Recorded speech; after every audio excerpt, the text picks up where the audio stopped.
We are tracking the latest developments now on President Donald Trump's meeting with Russian President Vladimir Putin. Now, the president says he misspoke on Russia's meddling yesterday. We first told you live at 5. The president says he meant the opposite when he said in Helsinki that he doesn't see why Russia would have interfered in the 2016 U.S. elections. Mr. Trump also says he has full faith in the U.S. intelligence agencies and that he accepts their conclusion that Russia interfered in the election, but he denied that his campaign had any hand in it.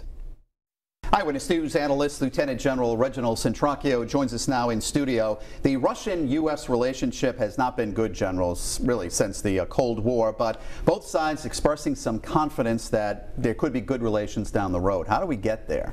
I'm optimistic that the beginning of a dialogue seems to be different than in previous years.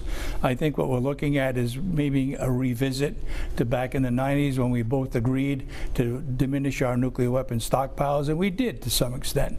I'm hopeful this is another start at that particular issue and that eventually we'll be able to come down to something reasonable.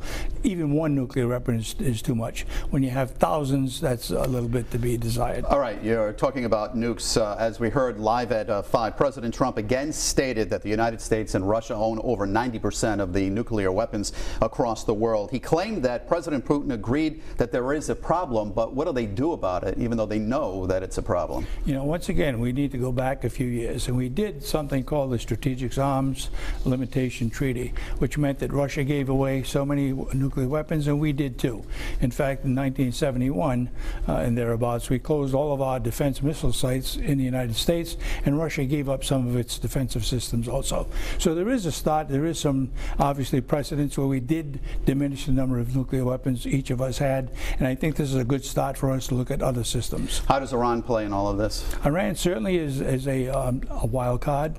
I think President Trump was right in backing away from that deal. They continue to develop their weapon systems. They continue, in my opinion, to develop their nuclear capability. So it's still an unknown, and it's involved also in Syria. And quickly talk about Syria. Assad, he's in their camp.